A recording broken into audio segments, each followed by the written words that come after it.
Hello. My name is Michael Duranco, and this is my final presentation for INF 7996, Research for the Information Profession.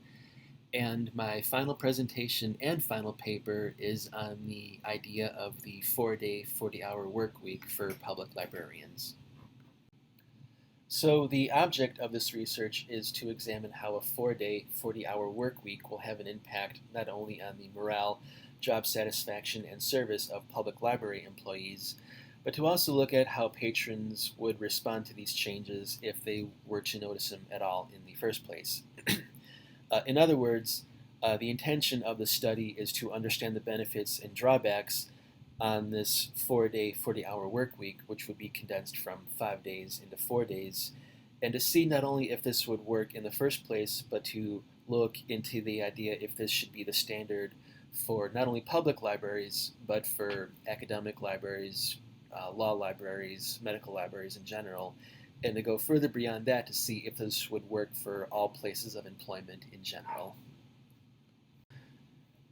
So the three research questions on this study, as presented right here, what would be the results of condensing the traditional 5-day, 40-hour work week into 4 days for library employees?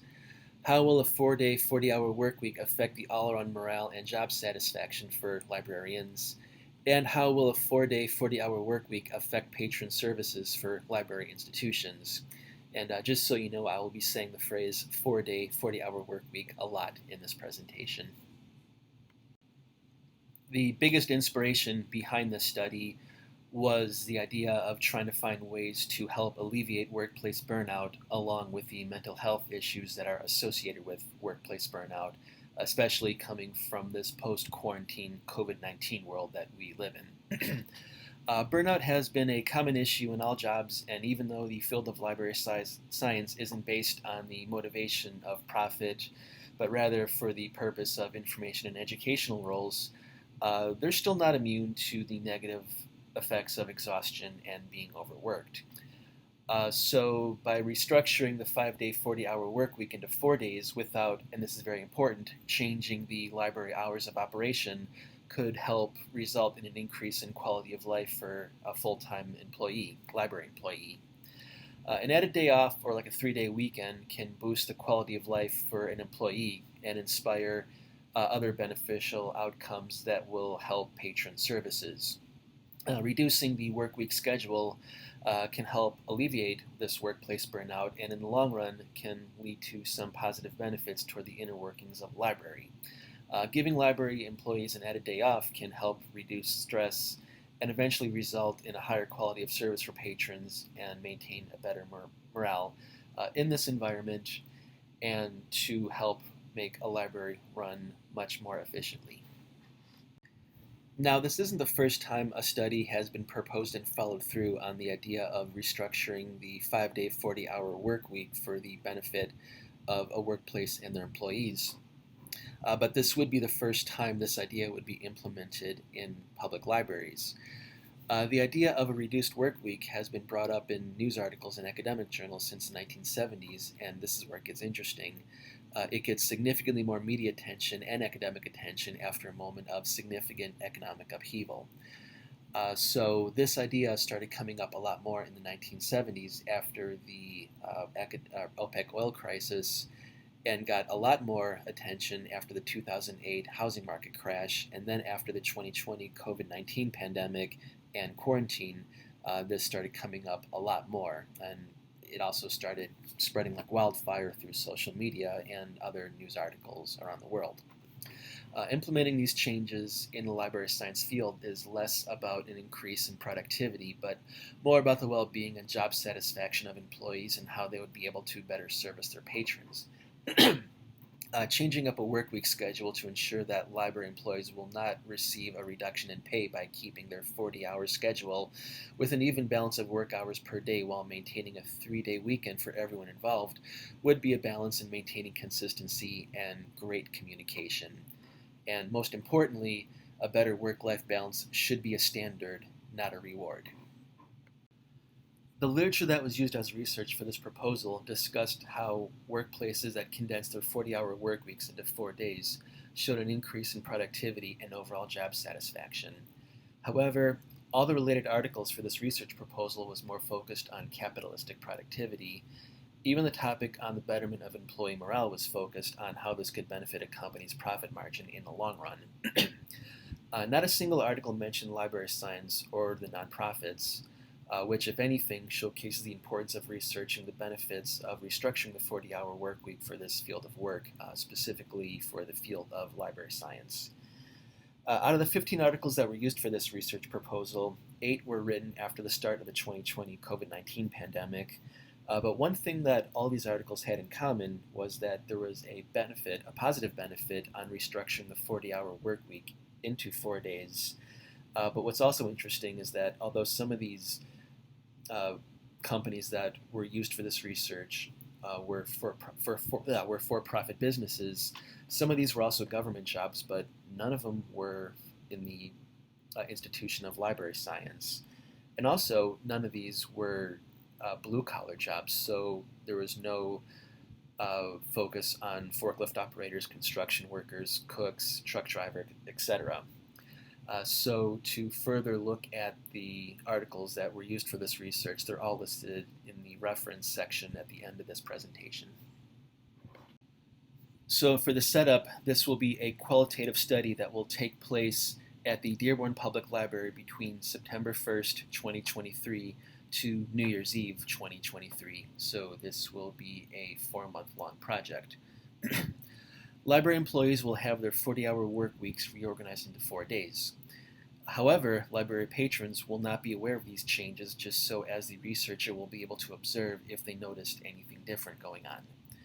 This qualitative research method will provide the scientific observations of human behavior with those who are aware that they're a part of a study, compared with those who have no idea that any changes are taking place.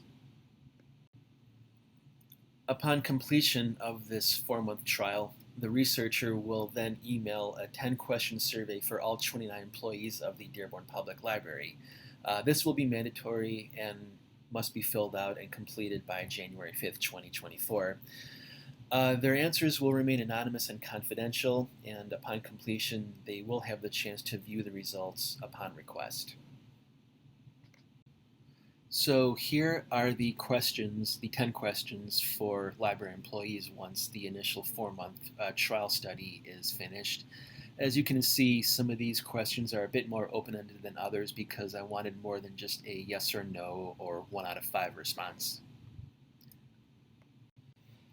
After the 29 Dearborn Public Library employees complete their 10-question electronic survey, they will then be divided up into 5 in-person focus groups. 4 will have 6 people, while 1 will have 5. The focus group meetings will take place at one of the library conference rooms and will be digitally recorded throughout the first week after New Year's Day 2024.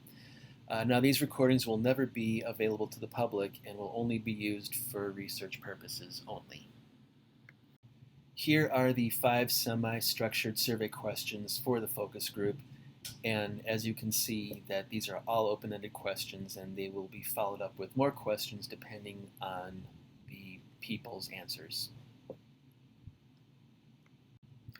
As for the library patrons, a select 100 will be asked to voluntarily participate in an email survey.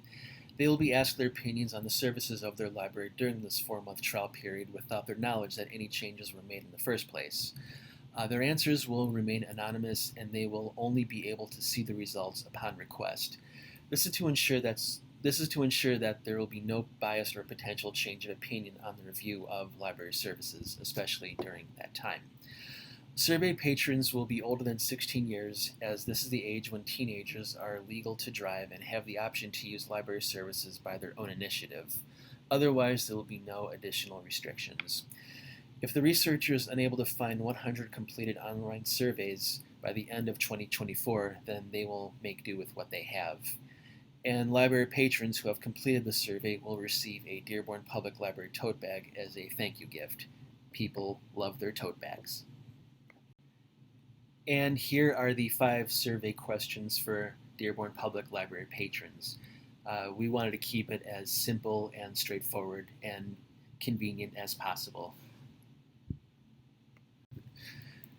Digital survey questionnaires from both library employees and patrons will be completed and processed through the SurveyMonkey program, which will help the researcher with data analysis, specifically with identifying keywords that are consistent in their answers. As for the digitally recorded employee focus groups, the software program MAXQDA, I'm not even going to try to pronounce that, will be used to collect and analyze the responses, whether if they're verbal, nonverbal reactions, and repeated keywords. Once all the data is collected, the researcher will make sure everything is correct and examine the similarities and differences between the opinions of staff and patrons with both electronic surveys and the focus group.